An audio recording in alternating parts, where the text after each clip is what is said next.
Welcome to this week's edition of The Scots in Us. I'm Camilla Hellman, and this week I could not be more excited because the long wait is over and the 2023 Edinburgh festivals are now kicking off this past weekend in Edinburgh. Edinburgh is now abuzz.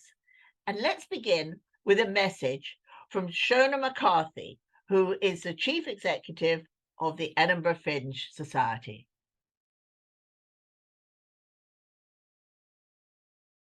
Hi, I am Shona McCarthy. I am the Chief Executive of the Edinburgh Festival Fringe Society. The Edinburgh Fringe is quite simply the biggest performing arts festival in the world. This year we will be welcoming over 68 countries, some 3,000 shows and growing. And I'm absolutely thrilled to say that 356 of those shows are going to be coming from the United States of America. The Fringe is a unique festival in that it welcomes work across every possible art form in the performing arts. So you can see cabaret, you can see comedy, you can see world-class theatre. And the other thing that I love about this festival is that it is a real leveller.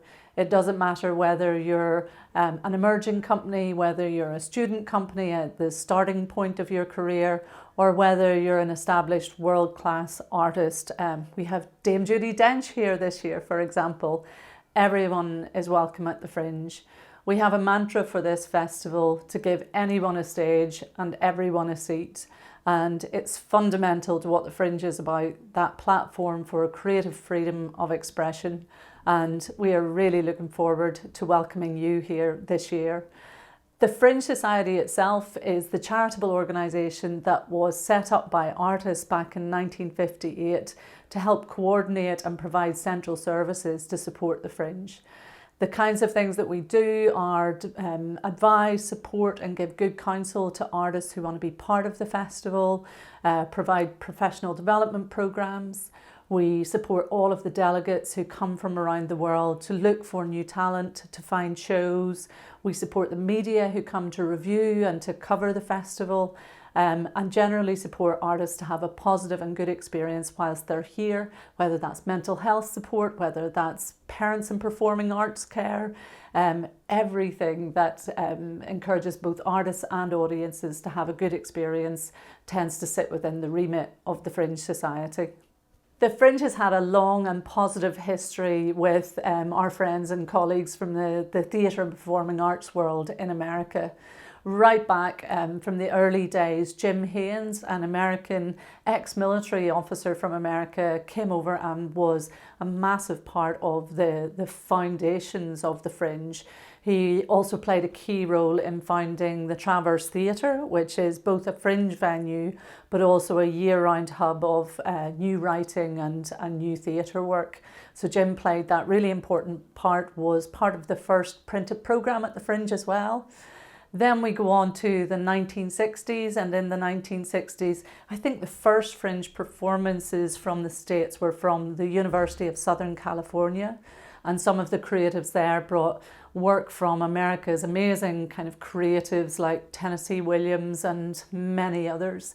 Go on then to the 1990s, and we are talking about comedy and some of the kind of great artists like Bill Hicks and others who came from America to be part of that real emergence of comedy on the Fringe. In the early 2000s, Guy Masterson, our Olivier Award-winning British director, brought One Flew Over the Cuckoo's Nest, which starred Christian Slater. I could go on forever on this, from David Schwimmer, Lin-Manuel Miranda, Ruby Wax, indeed the brilliant Robin Williams. All of them have left their mark, and equally the Fringe in Edinburgh has left its mark on those incredible artists. So that deep relationship has a long history, and as part of that we wanted to ask some of our American friends and supporters if you would be interested in becoming donors or interested in becoming friends or patrons of the Fringe, giving you an opportunity to deepen that relationship, an opportunity to support this extraordinary platform for artists from across the world, and also give you a chance to maybe see behind the scenes a little bit of the Fringe as well. The other thing that we have done this year is, for the first time, we have a US donors and supporters page on our website, and that gives the opportunity for American donors who would like to contribute to the Fringe the opportunity to do so, whilst also claiming tax benefits on that donation. So we'd welcome your support, we love your support, and just be in touch with us if that's something that you would like to do.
From myself and the whole team at the Edinburgh Festival Fringe, we cannot wait to welcome you to this beautiful city of Edinburgh.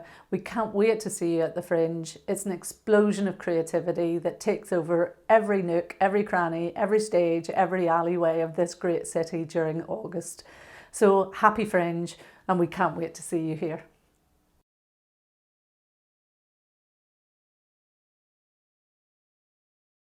In the coming weeks, there will be over 3,000 performances taking place, and 10% of them will be happening over the Pleasance.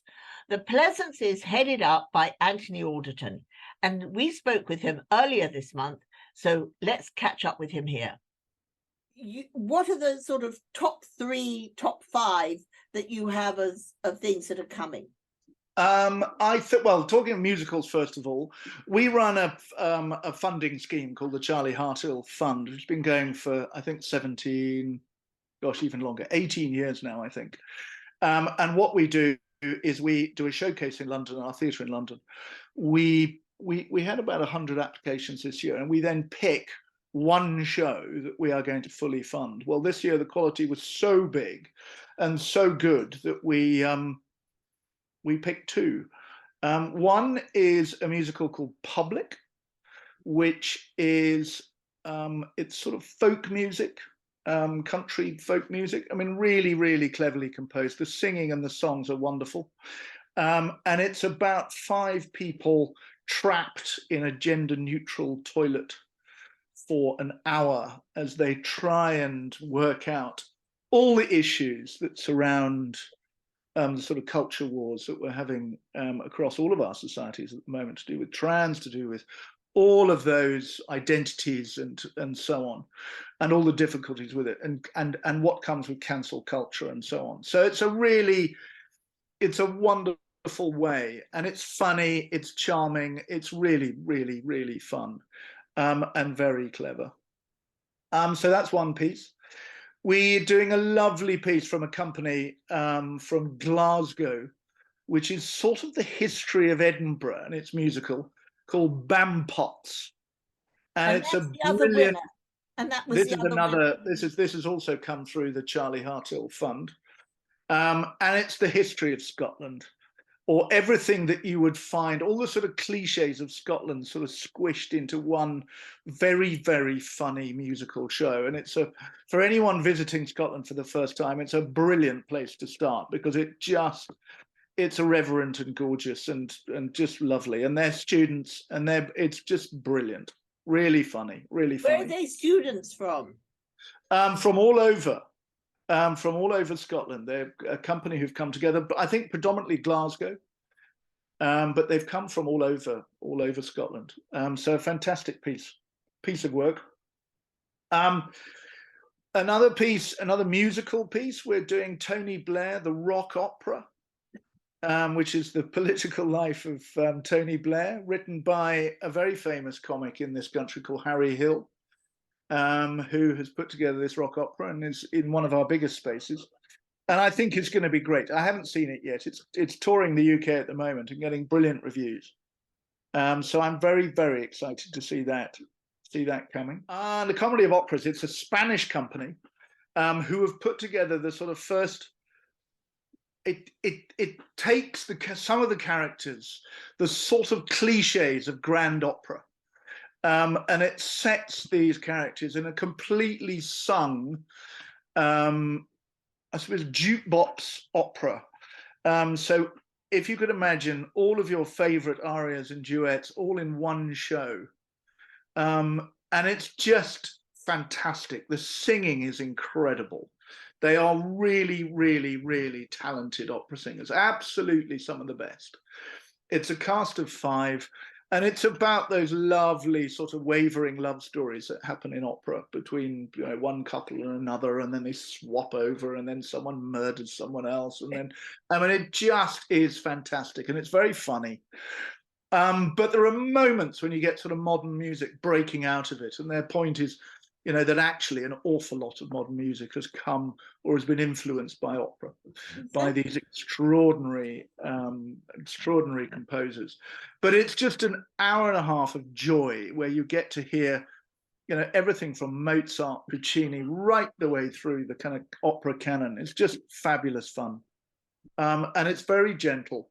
So for anybody who is scared of or feels that opera is not for them, this is definitely a show for them, because it's just really accessible and really, really gorgeous.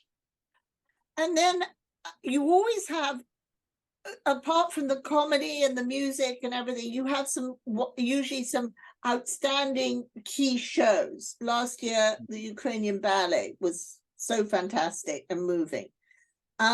So this year, would that be Dark Noon? Yeah, I think that's probably our biggest show, and it's very unusual for us because it's set in Travis. There are 200 seats on stage. This vast stage, which is 16 meters by 10 meters, and it's a great big sort of sandpit, if you like. And it is the story of North America told through the eyes of 7 South Africans. And it starts with the Pilgrims and the arrival of the Pilgrims in the east coast of America. And you very quickly move into the race for land. And that spread. The whole thing is contrived a bit like a 1940s movie set. It looks like a movie set. And through the course of this play, they build on stage the sort of skeleton of what could be described as a sort of cliche frontier Western town that you would see in any sort of good cowboy film. And what's really at its heart is about the violence of North America and the proliferation of violence across America, and that violence still exists. And it's, you know, everything is solved with a gun.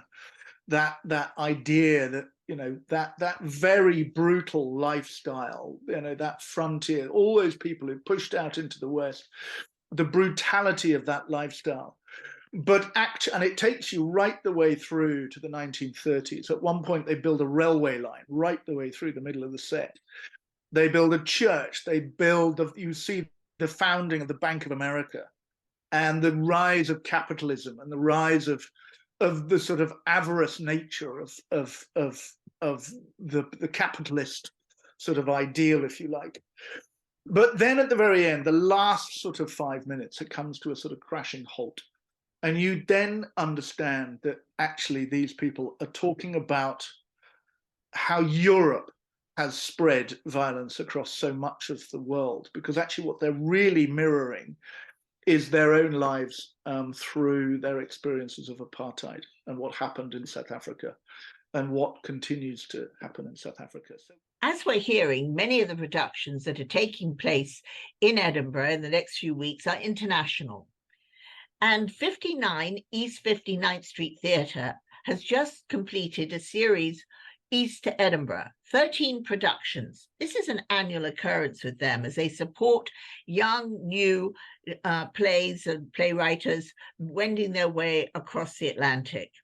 One of the ones we really enjoyed and caught up with was by J.J. Pyle.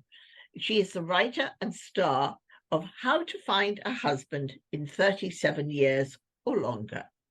And so let's catch up with her to hear what it takes to put a production on in Edinburgh during the Fringe. And their production is taking place at Surgeons Hall from now through the 26th.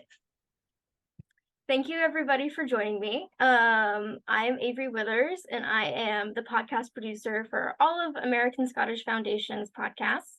And today I am joined by JJ Pyle, who is the writer and star of How to Find a Husband in 37 Years or Longer, which is currently premiering at East 59 East 59 as part of their East of Edinburgh series, one of the several shows that is soon going to be premiering at the Fringe Festival in August. Thank you for joining me, JJ. I really appreciate it. Will you tell us a little about the show and your writing process? How long did it take to write? It seems by the title, it seems to be a long time. So yeah, just tell us a little bit about it. Yes. So I've been working on this show for a very long time. When I started, I actually didn't realize that it was going to be this show. I just had a vague idea that I would write a book, a self-help book to help people get through heartbreaks, because I was in the middle of like a gut-wrenching heartbreak and I couldn't move on with my life. But then I realized I needed to help myself first. So it kind of started as journaling and trying to figure things out. And then like a few years later, I went to a acting writing retreat, and I had this, had transcribed this thing that my dad did that I had recorded him. And I had been writing these stories about love and breakups and heartbreak and these kinds of things. And I realized in reading this material on that retreat that it was the same script and that I had to play my own dad. So it's a story of my dad and me sitting in a truck talking. And his stuff is recorded. He actually said all of these things. And then things that he says sparks my memories to go off into a little tangent of like a tumultuous, they weren't all tumultuous. Many of the tumultuous ones ended up in the script because it seems like when we workshopped, people want to see the drama. But some of them are the falling in love stories, and some of them are the breakup stories of my own relationships. And I suppose I was actually writing it on and off for 10 years. It's a long time, but it was, it's a hard thing to put up stories about your own family and people that you're close with in your life. So I think that's why it took me so long to get it going. But yeah, I think that's why. How often is your writing process usually dealing with your own experiences and those of your own families, or is this something performance-wise that is new and exciting? That this is the first, I've written things, dabbled, but this is the first thing that I've written the whole script, and it's getting put out into the world. I do have 2 scripts right behind this. And I just find that that's the way that I was able to start writing, or to learn how to write, is autobiographically, just writing things about things I've seen or done, or people that I've known, or dialogue that I've experienced with people. The next script that I'm working on, though, is I'm researching someone else and adapting it. So I'm also excited about that too. Like the first thing that I did and learned how to do this process, I guess, as I'm learning it, was autobiographical. But now I'm excited to research someone else and play them. Yeah. I think it might be a bit more freeing, and it might take less time because I'm not as scared to tell someone else's story as I was to tell my own, if that makes sense. Yeah, definitely. So how was the process of mounting it up at 59 East 59? How long did that take to fully move into the theater? I know you're only there for you were there from July 11th to the 20th. How long was that rehearsal process, and what was that rehearsal process like, and why did you think it was important to do the show in New York before moving it on to Edinburgh? So we did a 3-day workshop in September of 2022, just because we needed to see the whole script in front of an audience finally. Because I've been workshopping little like 15-minute sections. We'd never seen the whole thing. So we did a 3-day workshop at Under St. Mark's, and then we took a lot of audience notes and we made some changes based on things that people were confused about, or that they said they wanted more of, or this and that. And then we went to LA and we did 2 shows with that version.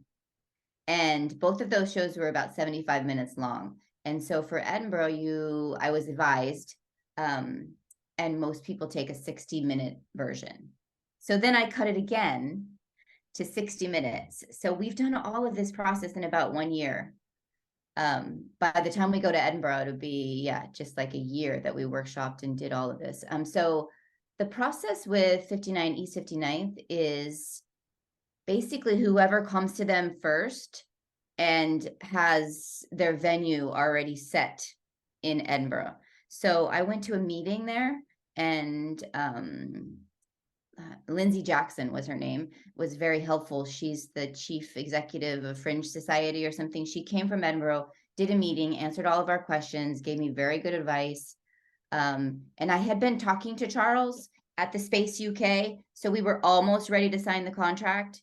And so I just spoke to the people at 59 East 59th and put my name on the list, and I got in. I was one of the first 13 or however many people that they take.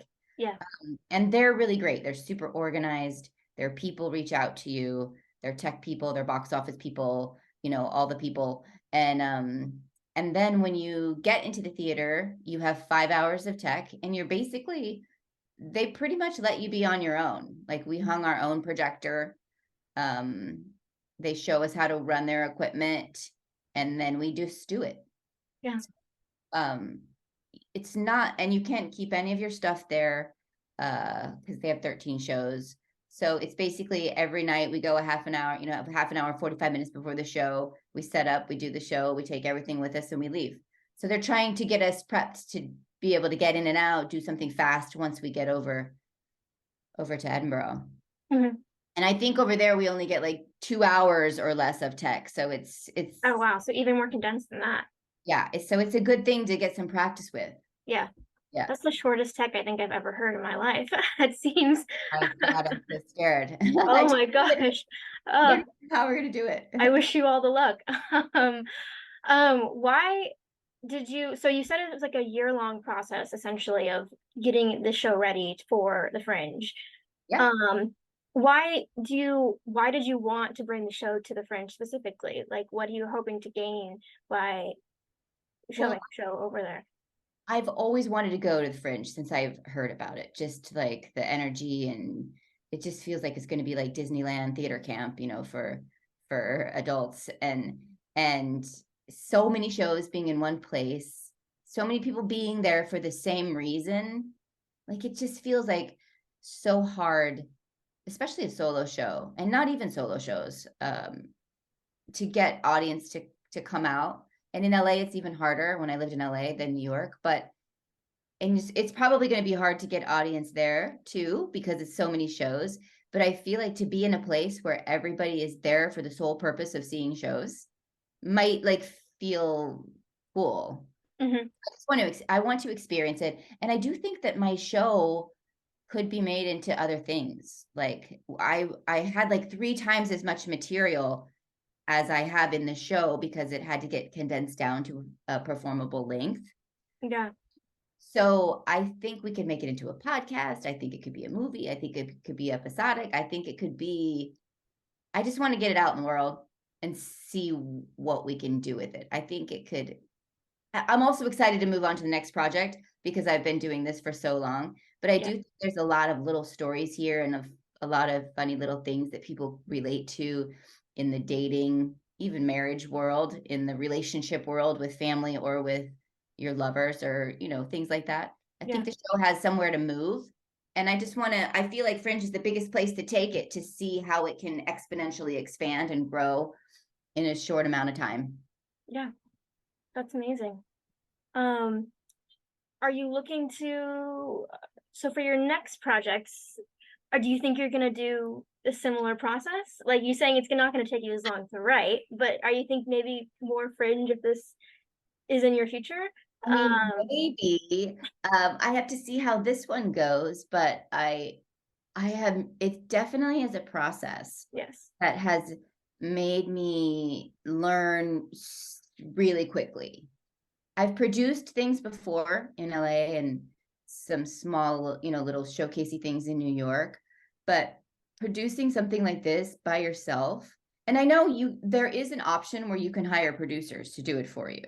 And I think it's not that much more expensive. I've been talking to people like, you can pay somebody $20,000 to do all the work for you, or you can do all the work and pay that much anyway to get your stuff there, because you still have to rent the theater, you still have to advertise, you still have to buy plane tickets for everyone, you know. So there are two ways to go, and I think doing it the way I have and doing it all myself has made me learn so much and so fast.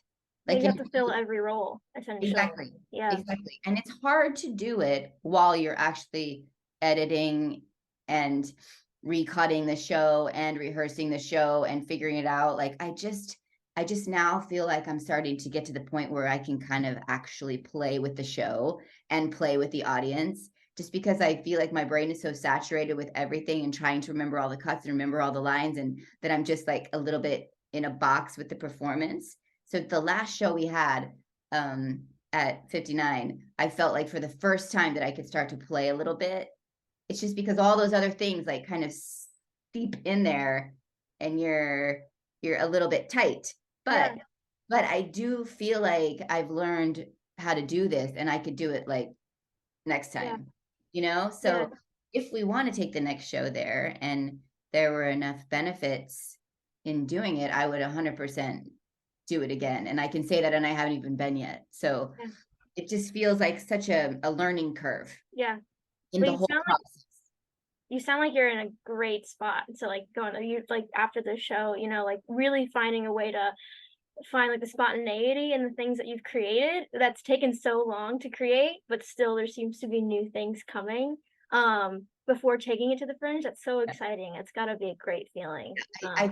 I do feel excited, and getting notes from people and getting reviews. Like, I'm actually finding that to be fascinating, because people just have completely different opinions. They can watch the same thing and like love me so much, and then they can just be like, she's not funny, she's not likable, she's not, and I'm like, oh, and it hurts my feelings for 10 seconds, and I'm like, oh, the other people liked me, you know. So it's just it's also like a learning curve in that aspect too. So. Yeah. Amazing. Well, thank you for joining me, JJ. This has been so great. You're playing, I believe, at the Haldane Theater. Haldane Theater at the Space UK. And we have 2 different times, because the theater had other shows in there, which I've found also that might be interesting to see how an audience differs in the evening than in the daytime. So the first 3, the 4th through the 19th, were at 17:30. I'm not good with the military time yet. I think that's like 5:30. And then the 20th through the 26th were at noon. So we'll see how those different audiences like the show as well. Yeah. Well, thank you so much. We look forward to seeing you in Edinburgh. And for all of our members that want to catch the 59 East of Edinburgh, we do have a code that you can use that's attached in your booklet if you want to come by and grab and see how to find husband in 37 years or longer before it heads off. Thank you again, JJ. I appreciate it. This is Thank you. fun. Earlier this spring, we were able to spotlight and preview the wonderful work of Scott Gilmore and Claire Mackenzie of Noisemaker and their new production, Scots, which will be on in Edinburgh at the Gilly Dew from the 14th to the 27th. A play, a pie, and a pint. And you can get your tickets. We suggest you reserve your tickets now. It's at 1 p.m. and 5 p.m. and it's bound to be sold out. But let's take a listen to just a little excerpt from Scots. Oh, you need me, let this rip. Oh, give me a problem, I'll solve it. Give me a future, I'll see it. Give me a reason not to change the world. Give me a page and I'll quill it. Give me a stage and I'll fill it. Give me a reason not to change the world.